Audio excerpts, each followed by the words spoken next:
বিএনপিকে আজকে আমরা ক্ষমতায় দেখছি, সেই বিএনপির জন্মই ছিল অসাংবিধানিকভাবে মিলিটারি ডিকটেশনের মাধ্যমে, তারা একনায়কতন্ত্রের মাধ্যমে তারা ক্ষমতায় আসছিল। সেই মিলিটারি যখন সংবিধান লঙ্ঘন করে তাদের জন্ম হয়, দল তৈরি করে, সেই বিএনপি এখন সংবিধানের দোহাই দেয় কথায় কথায়। যেই বিএনপির মূল প্রতিষ্ঠাতা স্ত্রী বলা হয়, যাকে ধরা হয় বিএনপির আইকনিক লিডার বেগম জিয়া, সেই বেগম জিয়া বলেছিলেন যে এই সংবিধানকে আমরা ছুঁড়ে ফেলে দিব। কিন্তু মজার ব্যাপার, বিএনপির বর্তমান হাইব্রিড নেতারা সেই বেগম জিয়ার কথাকে ফেলে দিয়ে তারা সংবিধান নিয়ে নাচানাচি করে।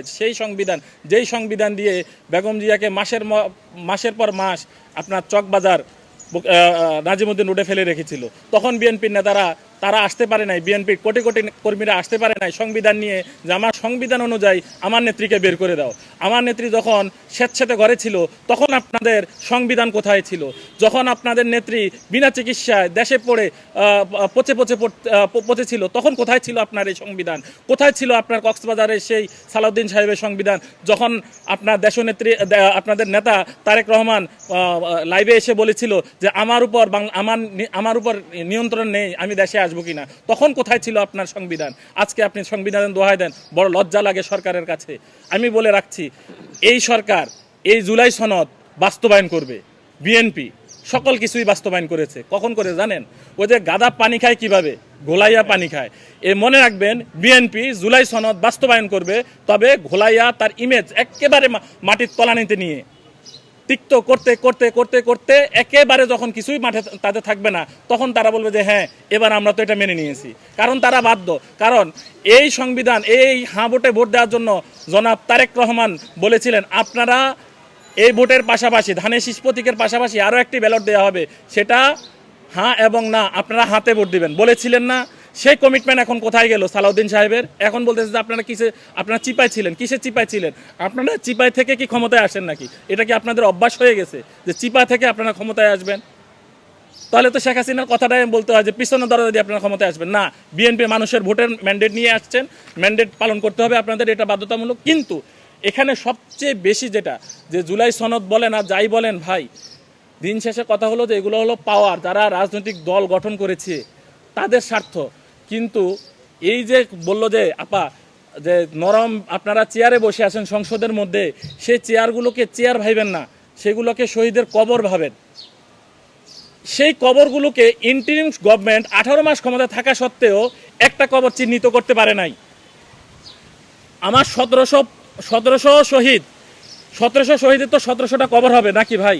কিন্তু হাতে গণেন ভাই 50টা কবর পাকা করে নাই। কিন্তু বৈষম্য বিরোধী আন্দোলনের ছাত্র নেতাদের এর নাম, সেক্রেটারির নাম কি জানো, সেক্রেটারিকে দায়িত্ব দেওয়া হয়েছিল যে কবরগুলো যেন পাকা করা হয়। বাজেট হয়েছিল প্রতি কবরে 2 লক্ষ টাকা করে বাজেট দেওয়া হয়েছিল। কিন্তু কেন এই কবরগুলো পাকা করা হয় নাই? টাকাগুলো কোথায়? এই কথা বললে অনেকেরই লজ্জা লাগে যে ছাত্র নেতাদের দুর্নীতি সম্পর্কে কথা বলবেন না, ওরা ফেরেস্তা। ছাত্র নেতারা যে দুর্নীতি করে আসলো, আমাদের শহীদ, এই যে এখনই সাক্ষী দিবে ওনারা, শহীদ পরিবার, এই যে আমার মা আসছেন, একজন শহীদ পরিবারের একজন শহীদের মা, একজন শহীদের ভাই আসছেন, এরা বলবে সবকিছুই। যাত্রা বাড়িতে আপনারা যান, থানার সামনে যান, শহীদের স্তম্ভগুলো পড়ে আছে, ওইখানে মানুষ পেশাব করতেছে, নোংরা ফালাচ্ছে। এগুলো রক্ষণাবেক্ষণের দায়িত্ব কি বিএনপির ছিল? এগুলো তো গত 18 মাস যাবত এগুলা তৈরি করা হয়েছিল। এগুলোর বাজেটগুলা কোথায়?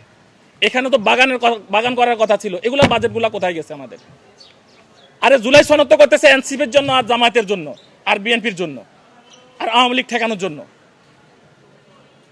ক্ষমতার একটা ভারসাম্য আনার জন্য, ফেসিবাদ যেন উৎপাদন না হয়। কিন্তু শহীদ পরিবার যে এখনো তালিকা করতে পারে নাই, আমার এখনো তালিকাভুক্ত হইতে পারে নাই, এমন শহীদের সংখ্যা আছে প্রায় 700, এমন আহতের সংখ্যা আছে প্রায় 20,000 করা হয়েছে, এখনো গ্যাজেট পায় নাই, MIS পেয়েছে। এগুলা কেন ইন্টারিম গভর্নমেন্ট করে যায় নাই? আমার প্রশ্ন এটা। আমরা যখন আসিফ মাহমুদ সজীব ভুঁইয়াদেরকে গুলি করবে, তখন আমরা সবাই, আপনারাও যারা এখানে উপস্থিত আছেন, আপনারাও বুক পেতে দিয়েছেন আমাদের গুলি করো, আমার ছাত্র নেতাদের না। কিন্তু সেই ছাত্র নেতারা কেন জুলাই বিষয়ক সেলের দায়িত্ব না নিয়ে তারা কেন LGRD বিভাগের দায়িত্ব নিয়েছিলেন, স্থানীয় সরকারের দায়িত্ব নিয়েছিলেন? প্রশ্ন কি আপনাদের একটাবার করতে মন চায় না তাদের, যে আপনারা কেন জুলাই যে তালিকাগুলো এটা সম্পূর্ণ করলেন না? জুলাই সনদে না সমস্যা, জুলাই গ্যাজেট মানে যে তালিকাগুলো এগুলো কমপ্লিট করে কেন গ্যাজেট করলেন না? আল্লাহ তাদেরকে হেদায়েত করুক। যদি হেদায়েত না করে, আল্লাহ তাদের কঠিন থেকে কঠিন বিচার